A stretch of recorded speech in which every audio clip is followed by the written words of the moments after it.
तो दोस्तों नमस्कार, मैं हूं अनिल और रेसलिंग सुपर धमाल में आपका स्वागत है। तो दोस्तों WWE द्वारा ब्रॉन स्ट्रोमैन को रिलीज करना एक चौंकाने वाली चीज थी।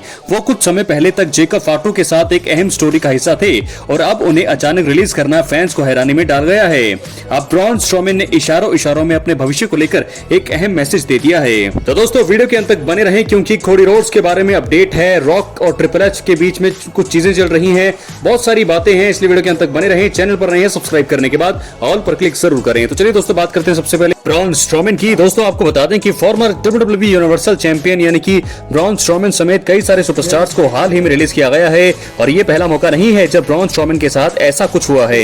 इसके पहले 2021 में WWE से उनका पत्ता कट गया था।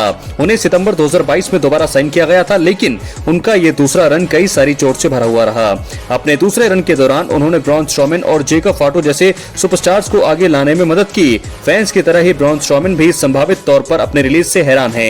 रिलीज होने की खबर आने के कुछ समय बाद ही ब्रॉन स्ट्रोमैन ने सोशल मीडिया पर एक फोटो पोस्ट की जहां वो याट में बैठे हुए हैं। उन्होंने कैप्शन द्वारा संकेत दिए हैं कि वो शायद रिटायर हो सकते हैं। अभी ये चीज क्लियर नहीं है कि रेसलिंग करियर खत्म करने के बारे में बात कर रहे हैं या उनका इशारा किसी दूसरी ओर है, लेकिन उन्होंने कहा है कि मैं शायद यहां रिटायर हो जाऊं। आपको बता दें ब्रॉन स्ट्रोमैन को भले ही WWE द्वारा 2 बार रिलीज किया गया है, लेकिन उनका रन अच्छा रहा है।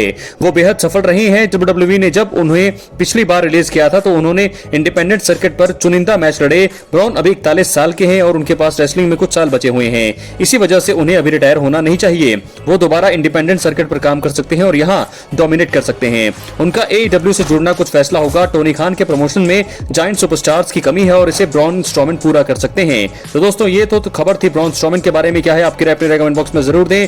ब्रॉन स्ट्रोमैन किसे ज्वाइन करने वाले हैं, बहुत सारे सवाल हैं क्योंकि एक बहुत ही खतरनाक रेसलर थे। ब्रॉन स्ट्रोमैन को रखना चाहिए था कंपनी में, लेकिन अभी ये चीजें मुझे नहीं लगता कि होगी। और कौन सी कंपनी में जाएंगे, AEW में कदम रख सकते हैं मुझे लगता है ब्रॉन स्ट्रोमैन। अब हम इसी के साथ बात करेंगे एक और सुपरस्टार की जिन्हें भी कंपनी ने रिलीज किया और वो है डकोटा काई।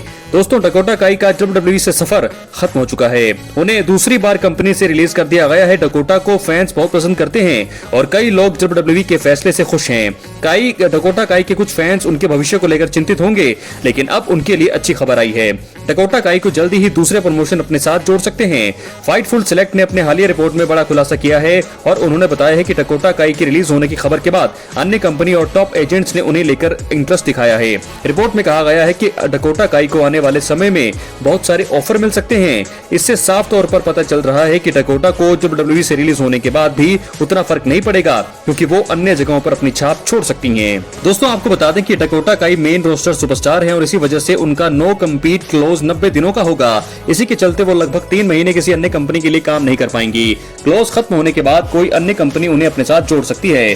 डकोटा काई को लेकर हाल ही में खबर काफी सकारात्मक है। डकोटा को अपने साथ साइन करने के लिए कई सारी कंपनी एक्साइटेड हैं और इसी वजह से उन्हें भविष्य में काफी अच्छे पैसों का ऑफर मिल सकता है। देखा जाए तो डकोटा काई के लिए AEW या फिर TNA रेसलिंग से जुड़ना बेहतरीन विकल्प होगा।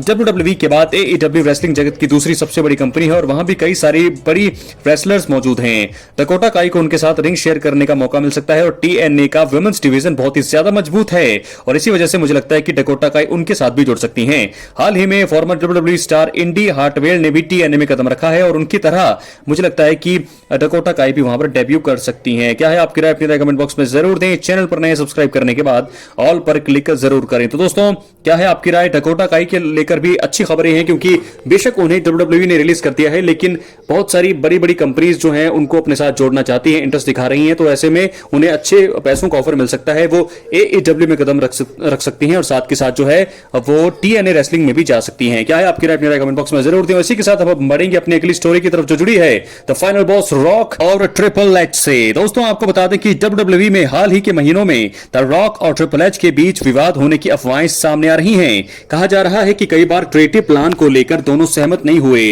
रेसलिंग वर्ल्ड में लगातार इसकी चर्चा भी चल रही है। WWE एलिमिनेशन चेंबर 2025 के बाद टीवी पर रॉक भी आए नहीं है। खैर अब दिग्गज विंस रूसो ने इस पर अपना बयान दिया है। उनका कहना है कि ऑन स्क्रीन प्रोटेक्ट पर पर्दे के पीछे की विपरीत ओपिनियन का असर पड़ रहा है। एलिमिनेशन चेंबर 2025 में द रॉक के इशारे पर ही जॉन सीना ने कोडी रोड्स के ऊपर हील टर्न लिया था। रॉक ने दोनों की राइवलरी रोमांचक बना दी थी। थी। इसके बाद लगा था कि टीवी पर लगातार रॉक बने रहेंगे, लेकिन ऐसा हुआ नहीं। रेसलमेनिया 41 में कोडी रोड्स और जॉन सीना के बीच हुए मुकाबले में भी वो नजर नहीं आए। सोशल मीडिया पर इस चीज की काफी आलोचना हुई थी। इसके बाद जो है द रॉक और ट्रिपल एच के बीच संभावित क्रिएटिव टकरावों की अटकलें सामने आ रही थी। स्पोर्ट्स कीड़ा रेसलिंग पर विंस रूसो ने द रॉक और ट्रिपल एच को लेकर बात की। उन्होंने कहा, यह दुनिया अलग होती जा रही है। आप बैठकर चीजों को समझने और उसके बारे में विचार करने की कोशिशें भी नहीं कर सकते हैं। मुझे लगता है कि इस समय चीजें कुछ सही नहीं हैं। इसे वापस पाने के लिए किसी ठोस कदम की जरूरत होगी। समस्या यह है कि आप द रॉक प्रोमो और ट्रिपल एच प्रोमो सुन रही हैं। मुझे लगता है कि दोनों एक पेज पर इस समय नहीं हैं। दोस्तों, बैकलैश 2025 में जॉन सीना अनडिस्प्यूटेड चैंपियनशिप को रैंडी ऑर्टन के खिलाफ डिफेंड करने वाले हैं। इस मुकाबले को लेकर फैंस बहुत ज्यादा एक्साइटेड हैं। इनकी राइवलरी में अभी तक रैंडी ऑर्टन का दबदबा देखने को मिला है। रॉ और स्मैकडाउन में जॉन सीना को जबरदस्त आरकेओ वो लगा चुके हैं। बैकलैश 2025 में द रॉक के आने की उम्मीद भी की जा रही है और वो आकर फैंस को बड़ा सरप्राइज यहां पर दे सकते हैं। दोस्तों, अफवाहें तो आ रही हैं। अफवाहें तो रेसलमेनिया में भी थी, लेकिन ऐसा नहीं हुआ। जब रेसलमेनिया के बड़े मंच पर वो नहीं आए तो बैकलैश में अफवाहें तो जरूर है, लेकिन मुझे नहीं लगता कि वो वहां पर नजर आने वाले हैं। क्या है आपकी राय? अपनी राय कमेंट बॉक्स में जरूर दें। द रॉक और ट्रिपल एच के बीच अगर कुछ सही नहीं है तो ये मुझे नहीं लगता कि भविष्य सही होगा। जब डब्ल्यूई का द रॉक और ट्रिपल एच को साथ में काम अगर करना है तो मुझे लगता है कि दोनों के बीच जो है मतभेद जो है उसको जो है दूर करना बहुत ज्यादा जरूरी होगा। इसलिए रॉक नजर नहीं आए रेसलमेनिया में भी, क्योंकि एलिमिनेशन चेंबर में जब वो जॉन सीना और कोडी रोड्स की स्टोरी को रोमांचक बना चुके थे तो उसके बाद हमें लगा कि लगातार वो टीवी पर नजर आएंगे, लेकिन वो नहीं आए। और इसका एक बड़ा कारण ये हो सकता है कि ट्रिपल एच और रॉक के बीच सब कुछ सही नहीं चल रहा है। तो ऐसे में कब इनके बीच दूरियां खत्म होगी, विवाद कब खत्म होगा, और अगर ये विवाद बढ़ता गया तो बहुत सारी चीजें भी हमें देखने को मिल सकती हैं डब्ल्यूडब्ल्यूई के इतिहास में। क्या लगता है आपको? क्या है आपकी राय? अपनी राय कमेंट बॉक्स में जरूर दें। चैनल पर नए सब्सक्राइब करने के बाद ऑल पर क्लिक करें, क्योंकि ये फ्री है और यहां आपको हर प्रकार की रेसलिंग जगत से जुड़ी हुई तमाम जानकारी मिलती है और मिलती रहेंगी। इस वीडियो को लाइक करें, शेयर करें, सब्सक्राइब करने के बाद ऑल पर क्लिक जरूर करें। दोस्तों, अब आखिर में हम फाइनल स्टोरी की बात करेंगे जो जुड़ी है जॉन सीना और farmer undisputed WWE champion Cody Rhodes से।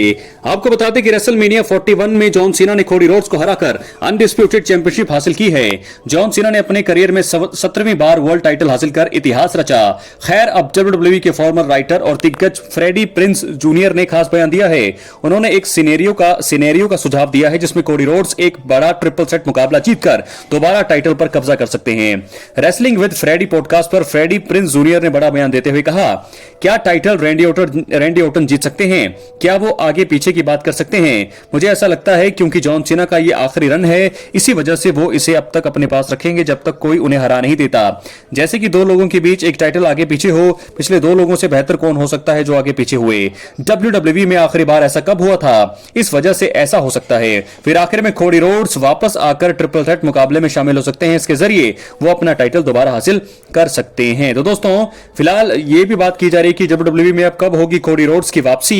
रेसलमेनिया 41 में करारी हार के बाद अभी तक टीवी पर कोडी रोड्स नजर नहीं आए हैं।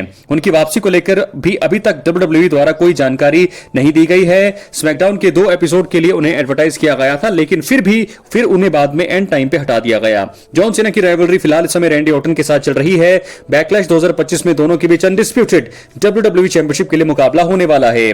फैंस इसका बेसब्री से इंतजार कर रहे हैं। वैसे आगे जाकर अगर कोडी और सीना के बीच रीमैच होता है तो यह बढ़िया कदम रहेगा। जॉन सीना को हराकर अपना टाइटल वापस कोडी रोड्स हासिल कर सकते हैं। लेकिन क्या हो अगर बैकलैश 2025 में कोडी रोड्स नजर आए, और अगर इस मुकाबले में मुझे लगता है कि कोडी रोड्स जो है मैच खत्म होने के बाद आते हैं, यानी कि जॉन सीना की जीत के बाद वो आएंगे और एक मुझे लगता है कि क्रॉस रोड्स लगाकर जॉन सीना को धराशायी करेंगे और वहां से स्टोरी द्वारा बिल्ड कर सकते हैं, रीमैच की मांग कर सकते हैं। और मुझे लगता है कि आने वाले समय में रैंडी ऑर्टन भी अगर उस मुकाबले में बने जाते हैं तो एक ट्रिपल सेट मुकाबला हमें देखने को मिल सकता है। जॉन सीना डिफेंड कर सकते हैं रैंडी ऑर्टन के खिलाफ और कोडी रोड्स के खिलाफ अनडिस्प्यूटेड डब्ल्यूडब्ल्यूई चैंपियनशिप के लिए ट्रिपल सेट मुकाबला। तो क्या है आपकी राय? अपनी राय कमेंट बॉक्स में जरूर दें। चैनल पर नए सब्सक्राइब करने के बाद ऑल पर क्लिक करें। मिलता है अगली वीडियो में। दोस्तों, बहुत बहुत धन्यवाद।